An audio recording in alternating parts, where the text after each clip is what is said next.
Everyone wants to know about the personal lives of their favorite actors and actresses, but some actors are so good at keeping their love life away from the public eye, there's barely any information available about them. In this video, we'll present actors who have never been married before and explain the possible reasons behind their decision to stay single. Diane Keaton. Diane Keaton is a legendary actress, most famous for her roles in Annie Hall and Baby Boom. Previously, the star has been in a relationship with many famous people, including Woody Allen, Jack Nicholson, Warren Beatty, and Al Pacino. However, none of those relationships resulted in tying the knot. She once claimed the reason behind her not getting married was the huge compromise she'd have to make. She says she wanted to try adventurous things for herself, which would be limited by having a spouse. But that doesn't mean she never wanted to get married. In one interview, Keaton revealed she wanted to get married to Godfather co-star and ex-boyfriend Al Pacino. She stated that she and Pacino were being realistic in their decision not to take the relationship further. Additionally, she says she was on the cusp of old age, which may have caused Pacino to lose interest.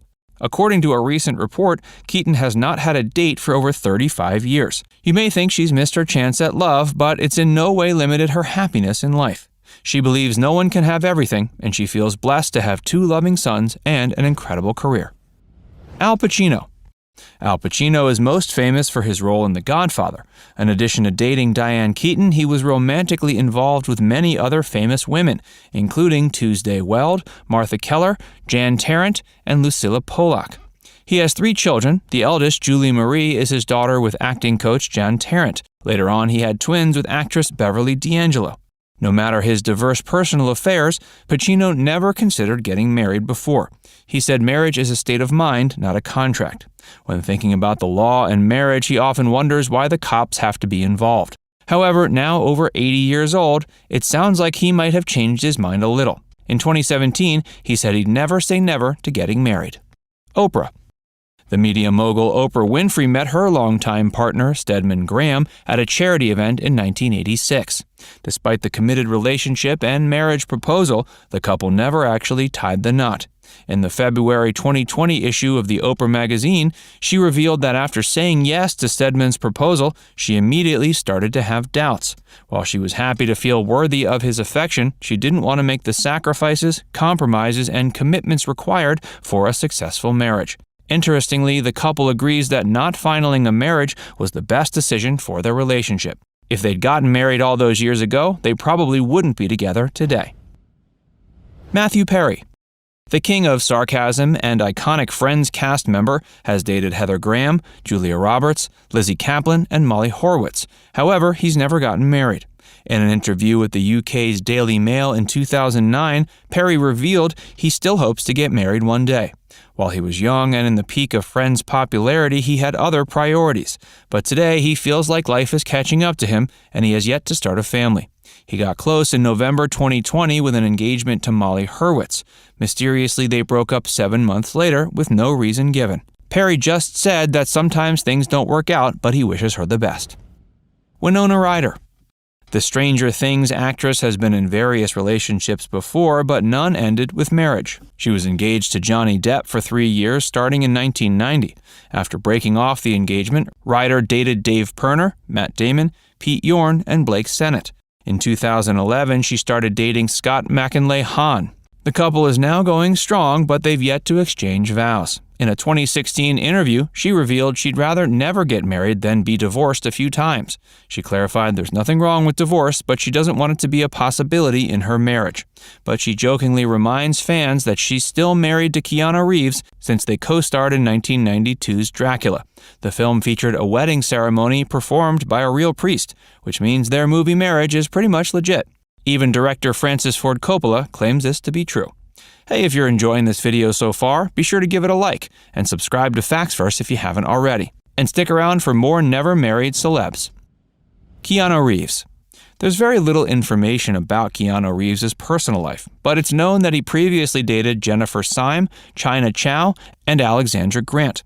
He first went public with his relationship with Grant during the John Wick Chapter 3 premiere in 2019. The couple is still together, however, it's not known if they have any intentions of tying the knot. During his interview with Esquire in 2017, Reeves revealed that it was too late for him to get married. He says it's because he's 52 and there's no way he'll be having any kids.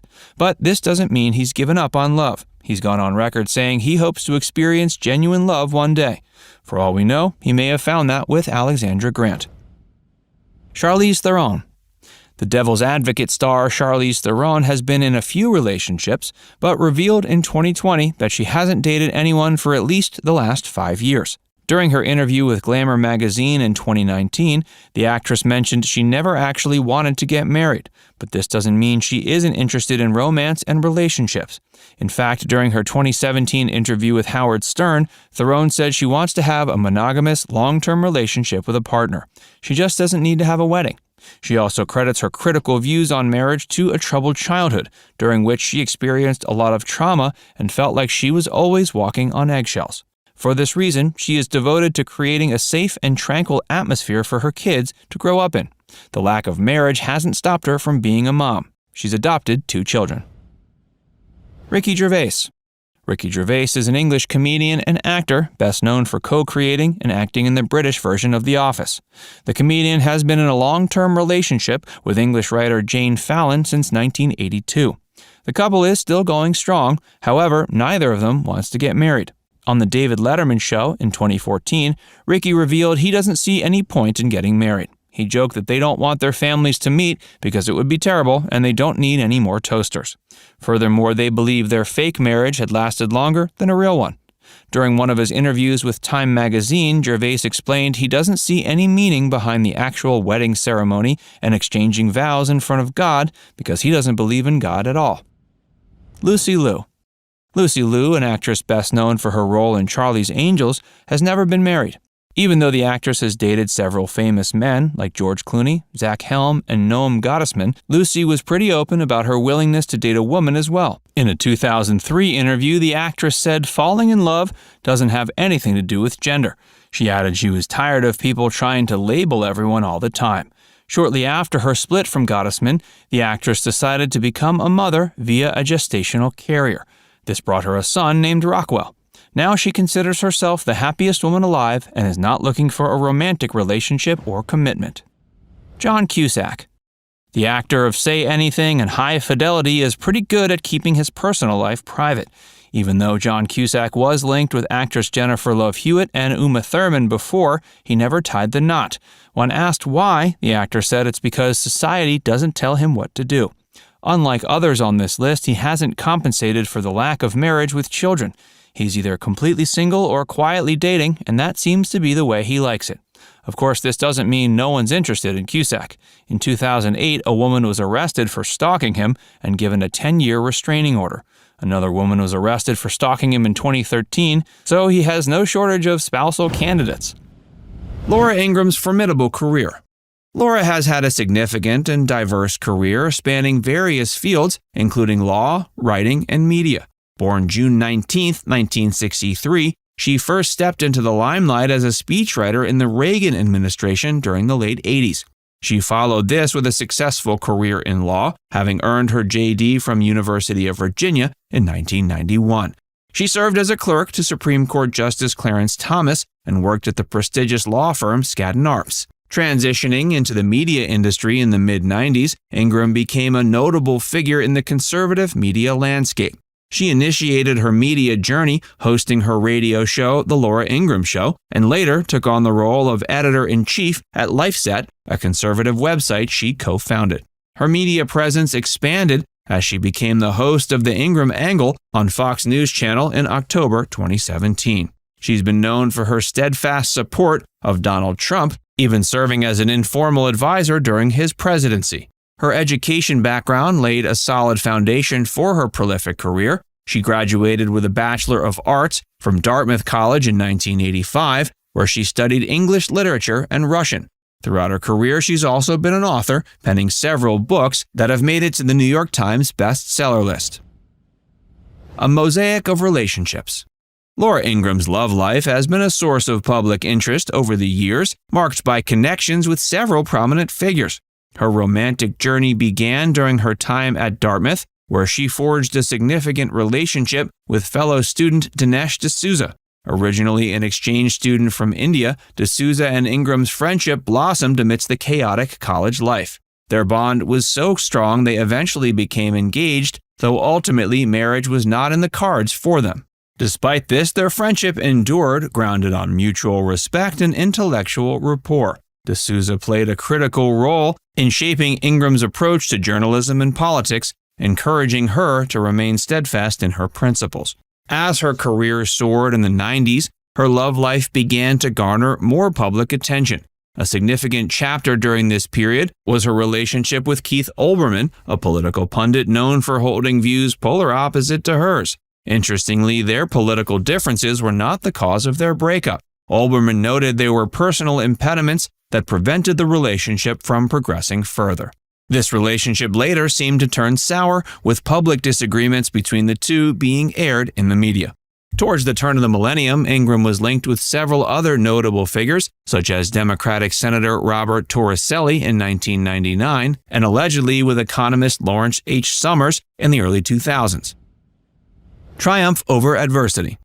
2005 was a pivotal year in Laura's life for various reasons. Not only was it a time marked by romantic engagements, but also when she faced one of her toughest personal challenges, a diagnosis of an aggressive form of breast cancer. This diagnosis came just as she was preparing to embark on a new chapter with entrepreneur James V. Reyes, to whom she was engaged. The sudden diagnosis was a jarring pause in her life narrative, bringing an end to her engagement with Reyes. Despite the gravity of her health crisis, Ingram exhibited extraordinary resilience. She was determined to face the illness with grit and perseverance. Undergoing surgery and chemotherapy, she embarked on a battle that tested her strength. Throughout this period, she maintained a positive outlook, treating her treatment journey akin to training for a marathon or crafting a meticulous legal document. In a 2013 interview, she recounted this period as a time of personal triumph, demonstrating that her will and spirit remained unbroken. Her story serves as an inspiring narrative of hope and resilience, showcasing the indomitable human spirit. A blossoming family. While her professional journey and personal relationships have been at the forefront, another vital aspect of Laura Ingram's life is her role as a mother. Embodying her advocacy for adoption, Ingram took the significant step of adopting her first daughter, Maria, from Guatemala 12 years ago. This event marked the blossoming of Ingram's family, a testament to her commitment to providing love and nurturing to children in need. Her family continued to grow with the addition of 2 more children, Dmitry and Nikolai, whom she adopted from Russia. Together, they have formed a loving and cohesive family unit, residing happily in Washington, D.C. This chapter of her life highlights her dedication to nurturing a family grounded in love and unity, showcasing a softer, maternal facet of the usually assertive public figure. A life unbound. Throughout her life, Ingram has chosen not to marry, a decision that has sparked public curiosity. While the reasons remain private, it appears this choice has allowed her to focus wholly on her blossoming career and her role as a mother. Ingram's decision can be seen as a reflection of modern societal shifts where marriage is not seen as a compulsory life path.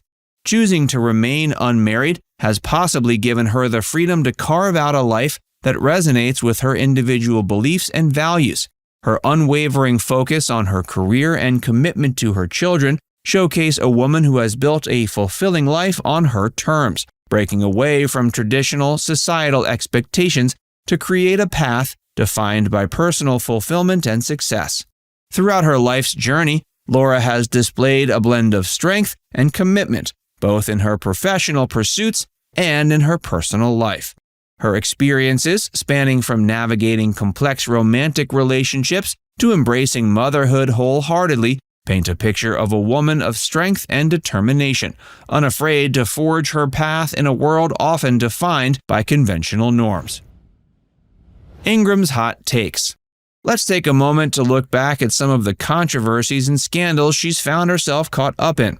During her time at Dartmouth, Ingram spearheaded some contentious initiatives that attracted significant backlash. In the 80s, she made headlines for revealing the names of students attending a Gay Students Association meeting, a move she defended as a freedom of the press issue. But years later, she publicly changed her stance on homosexuality, partially influenced by the experiences of her gay brother Curtis. Despite this, she maintains that a marriage should only be between a man and a woman. Moving to her stance on immigration and race, she's been a persistent critic of immigration, often voicing strong opposition to reforms and policies aimed at easing immigration laws. She also has controversial opinions on racial issues, sometimes attracting accusations of fostering white nationalist rhetoric. This includes her criticism of demographic changes in the U.S., which has been perceived as a nod to white nationalist talking points. And she's faced backlash for different responses to black and white athletes speaking out on political issues, and her defense of the Trump administration's divisive zero-tolerance family separation policy. Linda and John Boylan. Linda had a significant professional and personal relationship with music producer John Boylan. Their collaboration spanned several decades and played a crucial role in shaping Ronstadt's successful career. They met in the late 60s when Boylan became her producer and manager. Their partnership flourished as they worked together on a series of influential albums that showcased Ronstadt's remarkable vocal talent and versatility. Boylan's keen understanding of her musical style and his ability to bring out the best in her performances were instrumental in her artistic growth. The collaboration produced a string of critically acclaimed and commercially successful albums, including Heart Like a Wheel, Prisoner in Disguise, and Simple Dreams. These albums propelled Ronstadt to new heights of fame and established her as one of the leading female artists of her generation. Ronstadt and Boylan became romantically involved and remained in a committed relationship for several years. But sadly, it eventually came to an end. Despite their personal separation, they continued to collaborate professionally and maintained a friendship and respect for each other's talents. Following their romantic split, Boylan continued to work with Ronstadt as a producer on some subsequent albums. Boylan's influence and production skills helped shape the sound and direction of Ronstadt's music, making them a formidable creative team. Linda and J.D. Souther.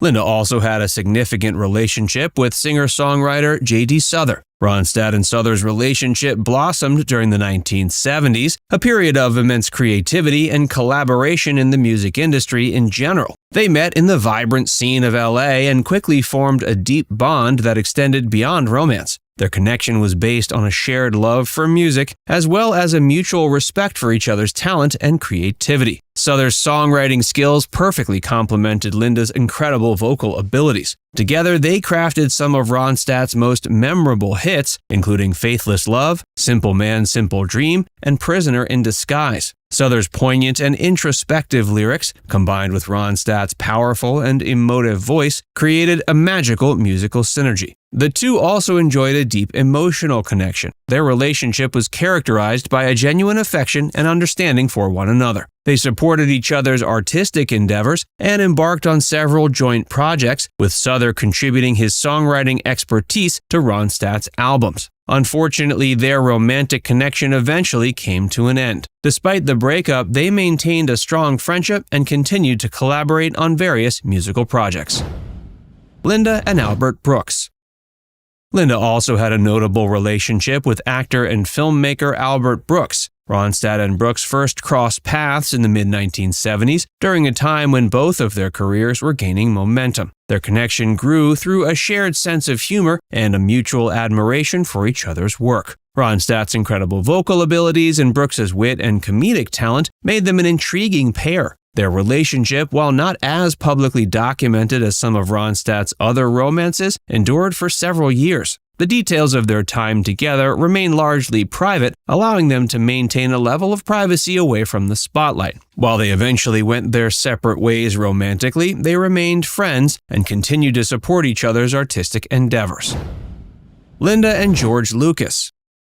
Linda also dated renowned filmmaker George Lucas. Their relationship flourished during the late 70s and early 80s when they were both at the height of their careers. Ronstadt and Lucas, known for creating the groundbreaking Star Wars franchise, formed a connection that blended their shared passions for art, music, and storytelling. Their relationship transcended the boundaries of their respective industries as they found common ground in their artistic endeavors. While the two were known to be romantically involved, they also maintained a certain level of privacy and discretion. Both of them valued their independence and were dedicated to their respective careers. Their relationship brought together two influential figures in the entertainment industry, with Ronstadt's powerhouse vocals captivating audiences and Lucas's groundbreaking filmmaking captivating the world of cinema. After dating Ronstadt, Lucas maintained his admiration for her talent and even credited her as one of the inspirations behind the character of Princess Leia in the Star Wars franchise. Ronstadt's strong-willed and independent persona resonated with Lucas, and her influence can be seen in the strong female characters he created. Linda and Jerry Brown. Linda also had a high-profile relationship with Jerry Brown, the former governor of California. Their love affair blossomed during the 1970s and captured the attention of both the public and the media. Brown, a charismatic and politically ambitious figure, was serving his first term as governor when he met Ronstadt. The couple's relationship quickly became a topic of intrigue and fascination as it brought together two prominent figures from different realms, music and politics. Their relationship thrived amidst the backdrop of the cultural and political movements of the era. Ronstadt's music resonated with the spirit of the times, and Brown's progressive policies aligned with the societal shifts taking place in California and the nation. However, like many high-profile relationships, they eventually parted ways. While the exact reasons for the separation remain private, their split garnered attention and speculation from the media and public. They both continued on in their careers, Ronstadt remaining an influential and beloved figure in music, and Brown continued his political journey, serving multiple terms as governor. Linda and two comedic geniuses. In the early 80s, after she and Jerry Brown split up, Linda spent time with two of the top comedy icons in movie history. The first was Bill Murray. While not much is known about the relationship, it is said the two were an item in the early part of the decade. Then in 1983, she met budding comedian Jim Carrey. This was long before Carrey's breakthrough in movies like Ace Ventura, Pet Detective, The Mask, and Dumb and Dumber. But perhaps she could sense the talent and charisma that the rest of the world later learned of, because the two reportedly dated for around 8 months in 1983. At one point, Carrey was quoted as saying of Linda, "She's an incredible human being." Marriage was off the table. With all these talented and charismatic men in her life, you might think Linda would have settled down at least once and gotten married. But the singer was never interested in the institution. In fact, in a 2019 interview with The Washington Post, she flat out said that while she was a talented artist, she definitely didn't have any talent for marriage. She even added, quote, "I don't like to compromise. If I want a pink sofa and someone doesn't want a pink sofa, I'm not going to go for that. I want the pink sofa." So clearly, Linda has had a life full of romance and love, but has never been compelled to walk down the aisle. And we think that's perfectly great. Jacqueline's early life. Bisset, born Winifred Jacqueline Fraser Bisset on September 13, 1944, in Weybridge, Surrey, had a diverse and international upbringing that shaped her into the talented and captivating actress she would become. Her early years were marked by travels and exposure to different cultures. Her father was Scottish, and her mother was of French and English descent. As a result, she spent her early childhood years living in different countries, including England, France, and Canada. This fostered Bisset's love for languages and the arts, providing her with a unique perspective that informed her performances later in life. As a teen, she enrolled in the Italia Conti Academy of Theatre Arts in London to pursue her passion for the performing arts. Jacqueline's career. In 1965, Bisset made her film debut in the British drama The Knack and How to Get It, which garnered critical acclaim and established her as a rising star. She then caught the attention of audiences and filmmakers alike with her performances in films such as Two for the Road and Bullet, starring alongside legendary actors like Audrey Hepburn and Steve McQueen. These early performances showcased her ability to portray complex and intriguing characters, establishing her as a rising star in Hollywood. Throughout the 70s and 80s, she continued to solidify her reputation as a sought-after actress. She showcased her range by tackling diverse roles in various genres. Her portrayal of Countess Adragny in the star-studded Murder on the Orient Express demonstrated her skill in ensemble casts, while her captivating performance in the adventure film The Deep showcased her ability to carry a leading role. Her talent was further highlighted in films like The Greek Tycoon and Rich and Famous, where she displayed her range as a dramatic actress. She also made notable appearances in TV series and miniseries.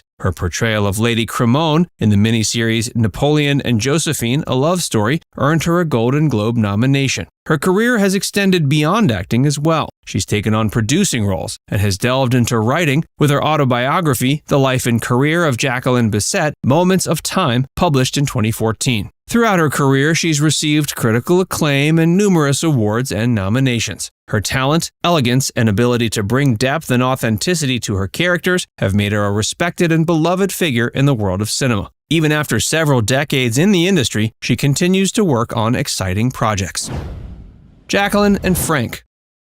Jacqueline Bisset's experience working with Frank Sinatra on the film The Detective in 1968 is one she's fondly reflected upon over the years. The crime drama, directed by Gordon Douglas, provided Bisset with the opportunity to collaborate with one of the industry's most legendary figures. Bisset has spoken highly of Sinatra's professionalism and talent, describing him as a dedicated and focused actor. She's praised his work ethic and the level of commitment he brought to the role, which inspired and motivated those around him. She appreciated the opportunity to work alongside Sinatra, acknowledging his influence and status as a true icon of the industry. She recounted moments of laughter and camaraderie on set, reflecting the positive working atmosphere Sinatra helped foster. She also revealed that working with Frank was a lesson for her in not always believing the rumors about someone or even what others have said about them, because she was told, going into filming, that Frank was hard to work with. She claimed people said to her that he could be demanding and at times quite difficult, and yet she claimed he was utterly lovely to her the entire time. He was even quite protective of her. Said Bisset, quote, "He called me the kid, and when the writer got a bit nasty with me, he said, 'Leave the kid alone, she has good instincts.'" Even after filming Wrapped, other people couldn't help shake their image of Sinatra.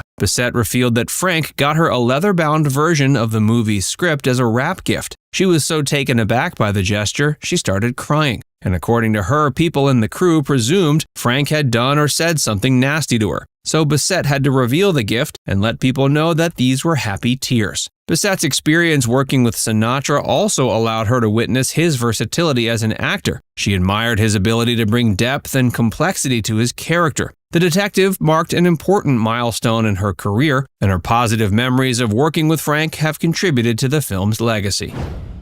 The Deep outfit.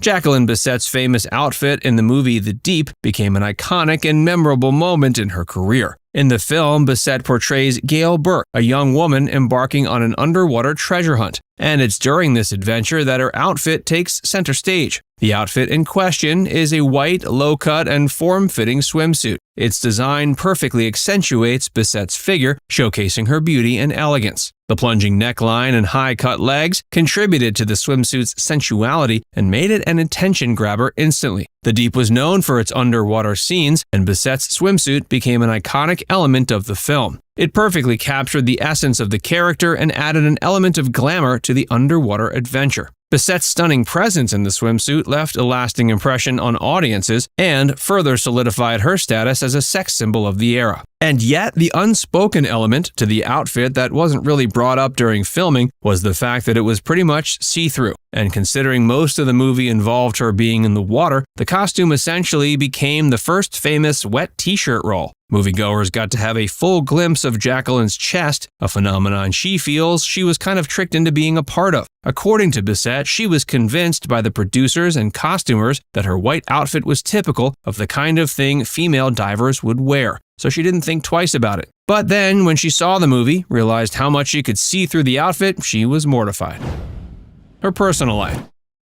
Jacqueline's personal life has been kept relatively private, and she's maintained a low-key presence in the media. She's been known to prioritize her independence and maintain a sense of privacy. While she's been linked to several notable figures in the industry over the years, she's never been married. She's expressed her belief that marriage is not a necessary component of a fulfilling life. and has chosen to live on her own terms. Though recently, in an interview with The Independent, she talked a bit more openly about her views on marriage and love. She told the publication she feels like she's a little too independent as a person to get hitched. And specifically, she feels like she would get annoyed and eventually turned off by a potential husband's bad habits. Said Bisset of Bad Habits, quote, "You start to discover them, and then you have to marry bad habits, and I'm not sure I can cope with them. I don't ever have bad relationships." So clearly, she's a woman who knows what she likes, and perhaps more importantly, what she doesn't like. She's had a few somewhat public relationships, such as when she dated actor Vincent Perez, actor Michael Sarrazin, and even Alexander Goodenough, a ballet dancer, but she never fully settled down with any of them. Sheryl and Kevin Gilbert. Sheryl Crow's relationship with Kevin Gilbert was a significant and big part of her life and career. The two musicians first crossed paths in the late 1980s when they were aspiring artists in Los Angeles. They quickly developed a deep personal and professional connection.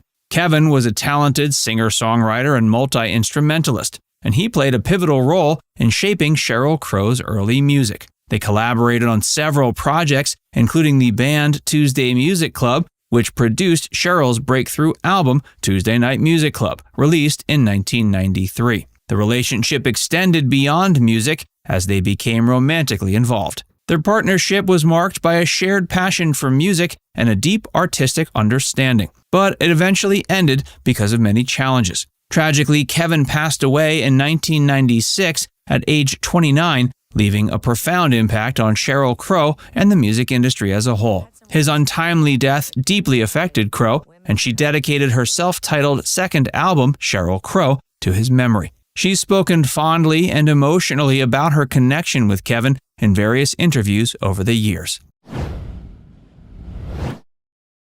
Sheryl and Eric Clapton.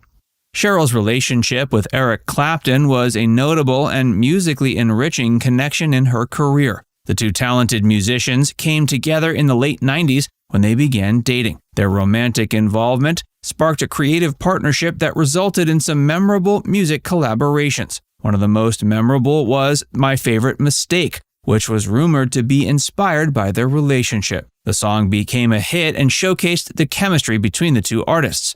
It was featured on Sheryl Crow's album The Globe Sessions, released in 1998. While their romantic relationship eventually came to an end, their musical partnership endured. Sheryl and Eric continued to collaborate on various projects, performing together at events and contributing to each other's work. Sheryl and Owen Wilson. Sheryl Crow's relationship with Owen Wilson was a subject of public interest and speculation during the early 2000s. The two began dating in 1999 and were known to have a romantic involvement for a couple of years. Their relationship was marked by a significant age difference, as Sheryl was many years older than Owen. While the details of the relationship were kept private, it did garner attention from the media and from fans. Sheryl and Owen were often seen together at events and photographed by paparazzi during their time as a couple. However, like many high-profile relationships in the industry, their romance eventually came to an end. The reasons for the breakup were not extensively discussed in public, and both people moved on to separate chapters in their personal lives. Sheryl and Lance Armstrong. Sheryl Crow's relationship with Lance Armstrong was one of the most high-profile romances in the early 2000s. The famous musician and renowned cyclist began dating in 2003. The relationship garnered significant media attention and was closely followed by fans and the press. During their time together, Sheryl and Lance were seen as a power couple, both achieving success in their respective fields.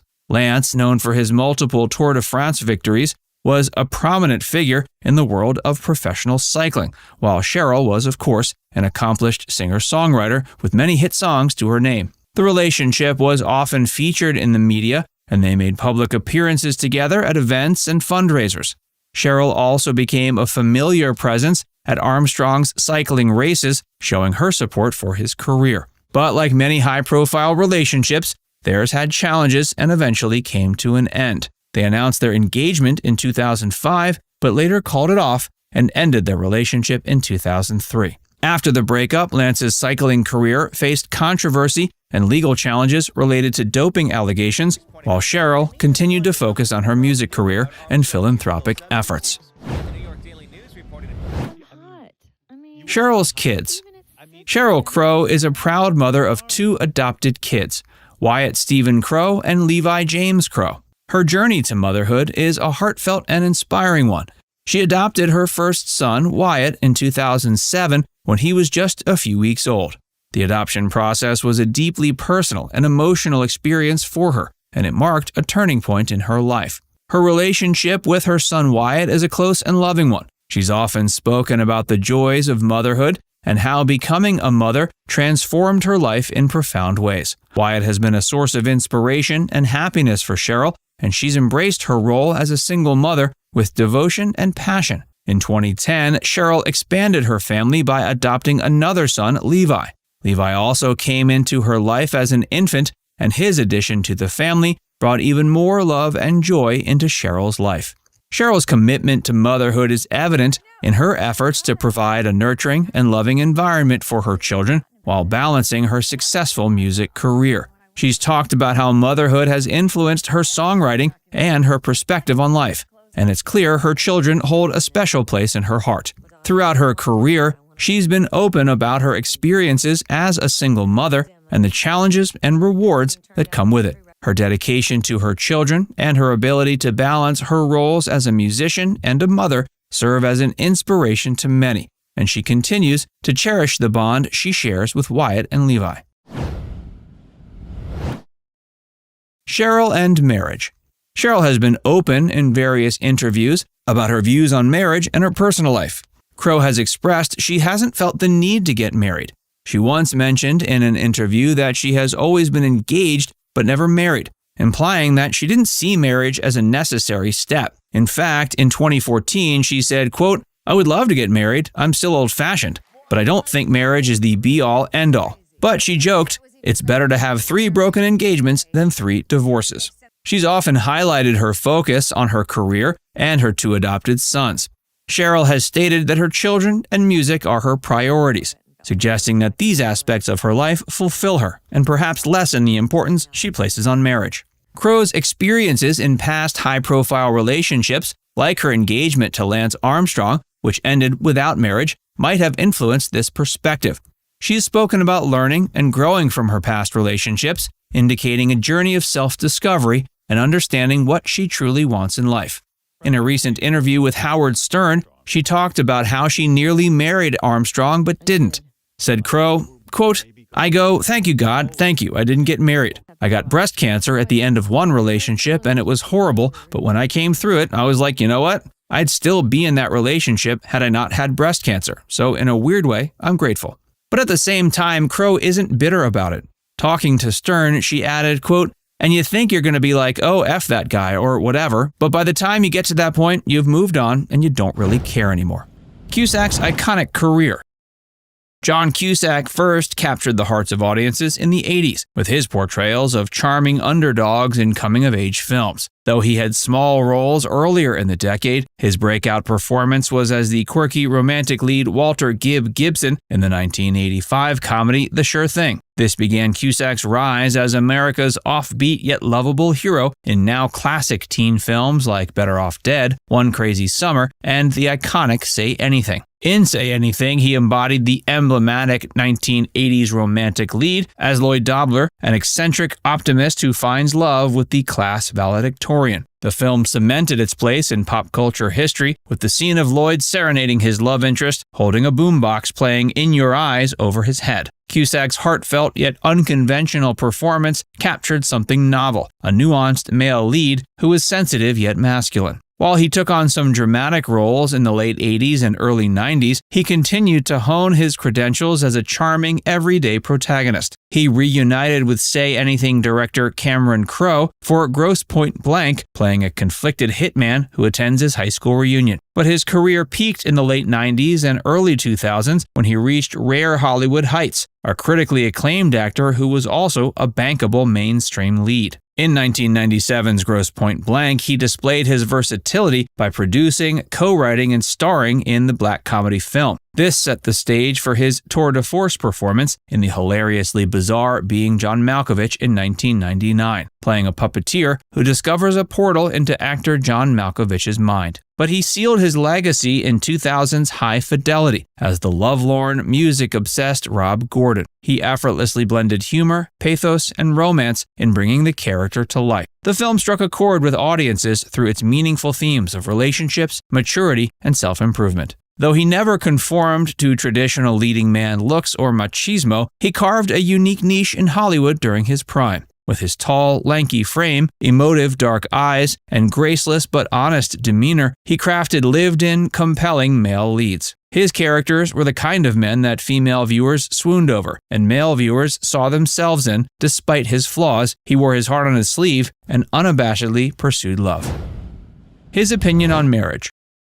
John Cusack has never been one to embrace tradition or expectations, so it's no surprise that even after decades of stardom, he has adamantly remained unmarried and a father of none. Though his lifelong bachelor status is unconventional for a Hollywood leading man, it aligns with his philosophy of forging his own path. When directly asked in an interview to explain in a few words why he never married, he succinctly replied, quote, "Society doesn't tell me what to do." This quote encapsulates his individualistic nature and refusal to conform to social norms. As someone who grew up in a traditional Catholic family, Cusack has consciously rejected following the well-trodden path of marriage and family. Instead, he's prioritized his personal freedom and agency over his life's direction. He's elaborated that he believes societal institutions like marriage are outdated constructs. He sees no appeal in such binding legal commitments that restrict one's independence. For him, the idea of pledging eternal devotion or compromising his identity goes against his self-determined nature.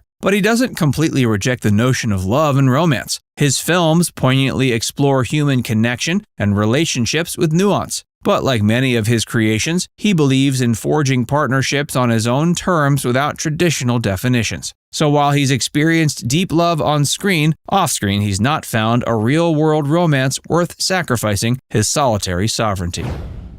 His dating history. In the late 90s and early 2000s, when his fame skyrocketed, he was romantically linked to several actresses he co-starred with, including Neve Campbell, Minnie Driver, and Alison Eastwood. During this period, he had a year-long relationship with Meg Ryan after they worked together on the romantic comedy Serendipity. Tabloids also reported brief flings with Uma Thurman and Rebecca Romijn. However, one of Cusack's longest relationships was with actress Jodie Lynn O'Keefe, lasting about 6 years until 2009. He has typically dated actresses, likely because his film projects facilitated meeting them organically. But he's tried to avoid intense public scrutiny of his love life, refusing to confirm relationships or directly address breakups. After a 2009 romance with Brooke Burns ended, Cusack withdrew even further from providing relationship details to the media. In his youth, he reportedly had relationships with entertainers like Janice Dickinson and Jamie Gertz. He also dated Lily Taylor and musician Susanna Melvoin for extended periods in the late 80s and early 90s. His most recent confirmed relationship was with actress Claudia Bonis from 2018 to 2021, though it's unclear if he's currently single or in a private relationship. He's never had a long-term public relationship or been one half of a power Hollywood couple. His romantic history reflects his independent spirit and refusal to succumb to the publicity machine.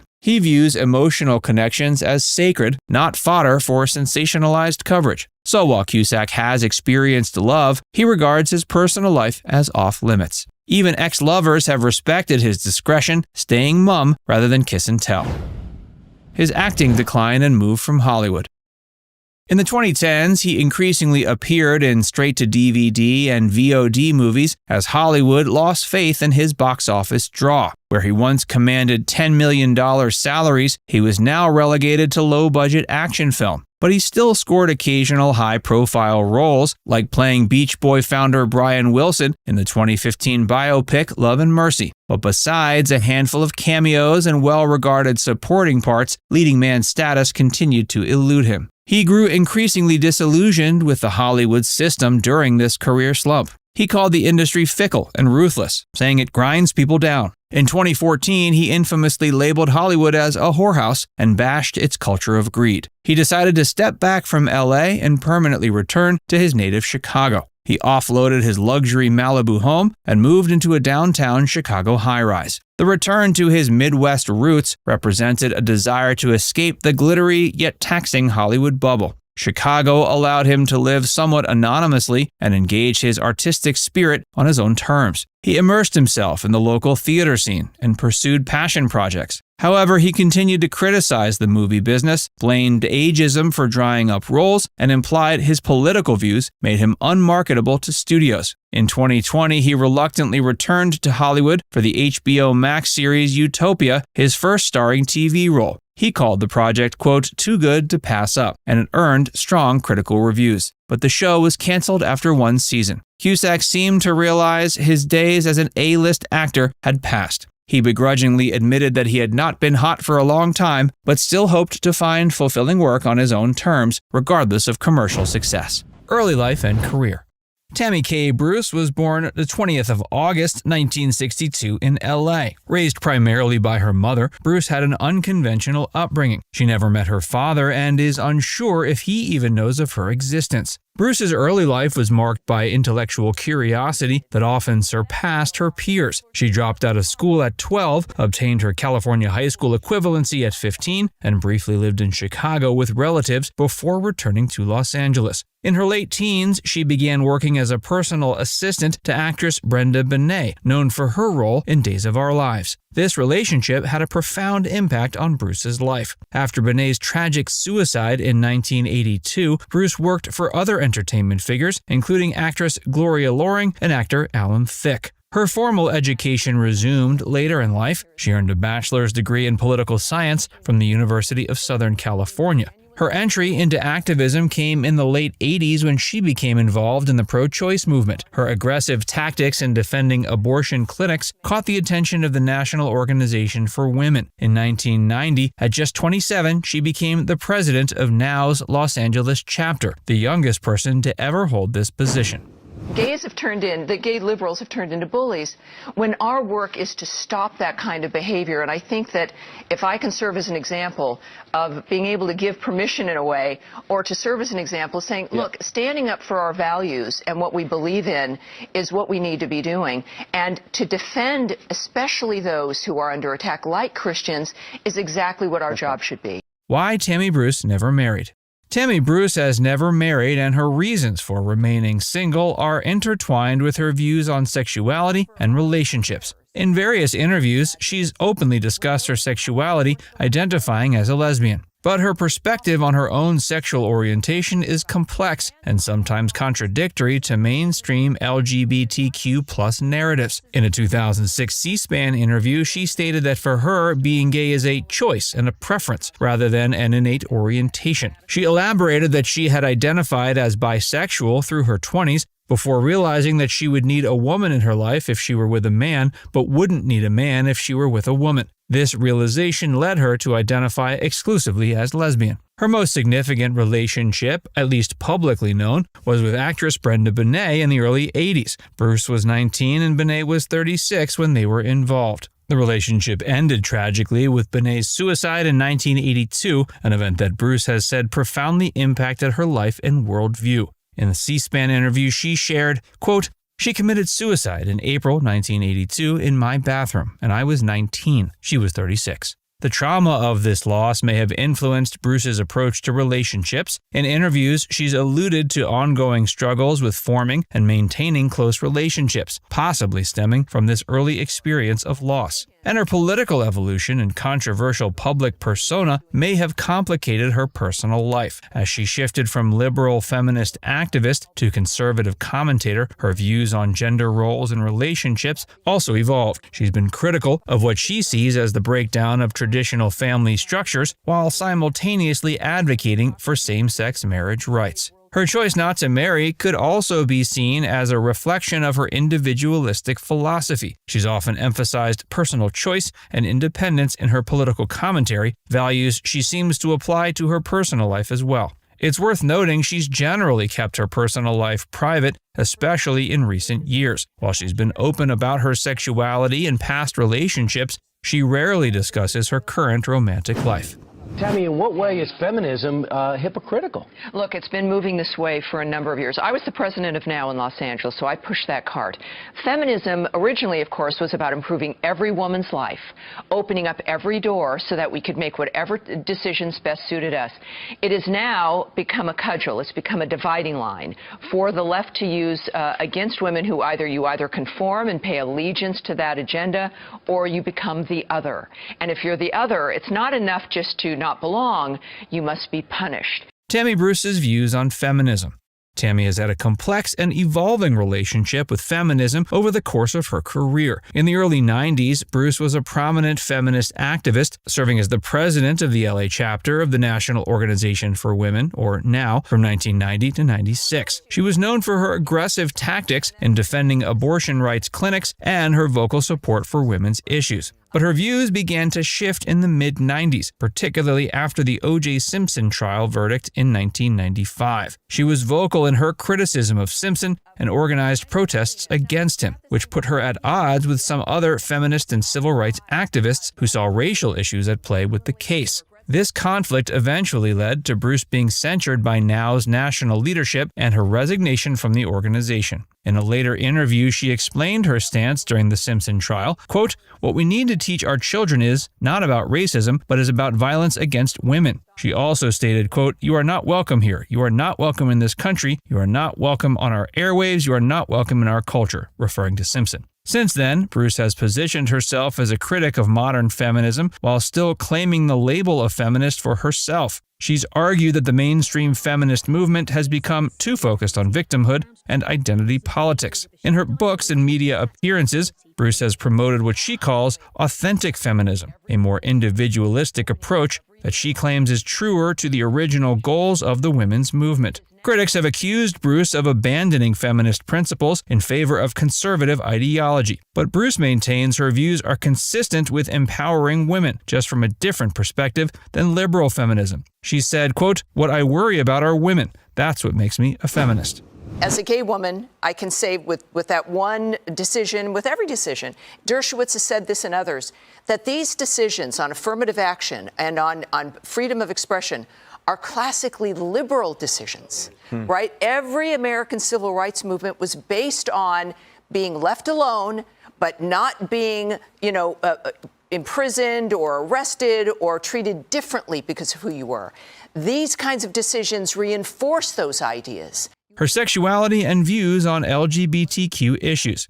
Tammy has been open about her sexuality, but her views on LGBTQ issues have sometimes put her at odds with activists and organizations. She said in an interview with C-SPAN, quote, "I don't think we're born this way." This comment contradicted the stance of most LGBTQ rights organizations, which emphasized that sexual orientation is not a choice. Despite identifying as a lesbian, Bruce has sometimes been critical of what she calls the gay elite and aspects of the LGBTQ activism. She argued against teaching about LGBTQ issues in schools and has defended figures like Dr. Laura Schlesinger, who have been accused of homophobia. At the same time, Bruce has advocated for same-sex marriage rights and criticized anti-gay policies. Their rhetoric is one about America being able to be great again. And when America is strong, of course, the rest of the world is safer. So these are messages from both Reagan and Trump about lifting people up. Economically, there was immediate reaction and immediate beneficiary. Of course, for President Reagan, we had the problem of the assassination attempt, and yet he continued on his work. And for President Trump, I think what we have is a man who's as equally as focused about getting the work done for the American people. Bruce's views on Donald Trump. As a Fox News contributor and host, Tammy has been an outspoken supporter of former President Donald Trump. She's consistently defended Trump's policies and actions, both during his presidency and since he left office. She sees Trump as a transformational political figure who challenged the establishment and fought for conservative values. She's praised his America First foreign policy, his judicial appointments, and his economic policies. Even after Trump's election loss in 2020, Bruce has continued to speak positively about his legacy and impact on the Republican Party. In a recent news appearance, she went as far as to claim that Trump is, quote, Now the guy that can save the world. Early life and career. Bill Maher was born January 20th, 1956 in New York City and grew up in Rivervale, New Jersey. His father, William Aloysius Maher Jr., was a successful network news editor and radio announcer, while his mother, Julie, was a nurse. Raised in a Roman Catholic household, Maher later became an atheist, a topic he often explores in his comedy and political commentary. He attended Passaic Hills High School and then Cornell University, where he double majored in English and history. His comedy career began in the late 70s. He started performing stand-up in New York City, developing a style that blended sharp wit with a fearless approach to controversial topics. By the early 80s, he'd made a name for himself on the stand-up circuit and began appearing on various TV shows, including The Tonight Show starring Johnny Carson and Late Night with David Letterman. My mother is Jewish and my father is Catholic. That is the truth. I was raised Catholic formally, although I must say the Jewish mind comes out even in the Catholic system. Give you an example, we used to go into confession, and I would bring a lawyer in with me.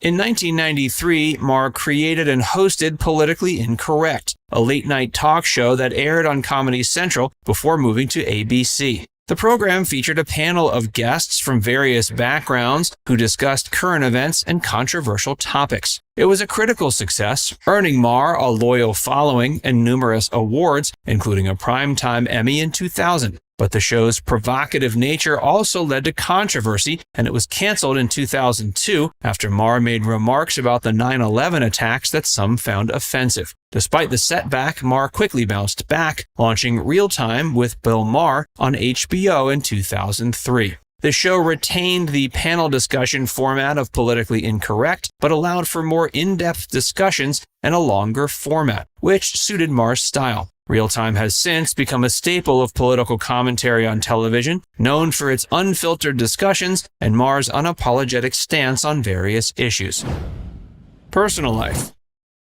Bill Maher's personal life has always been a topic of public fascination, largely due to his high-profile dating history and his outspoken views on relationships and marriage. Over the years, Maher has been linked with several famous women, including former Playboy model Coco Johnson, neuroscientist Cara Santamaria, and singer Anjuli Persaud. Despite these relationships, Maher has famously never married, a decision he has often discussed publicly. Maher's relationship with Coco Johnson, which lasted from 2003 to 2004, ended in a highly publicized legal battle when Johnson sued Maher for $9 million, alleging pain and suffering after the breakup. The case was eventually dismissed, but it brought significant media attention to Maher's personal life. In subsequent years, he dated Cara Santamaria, a science communicator and podcast host, from 2009 to 2011. His relationship with Anjuli Persaud, a Canadian singer, began in 2014 and has been noted for its longevity compared to his previous relationships.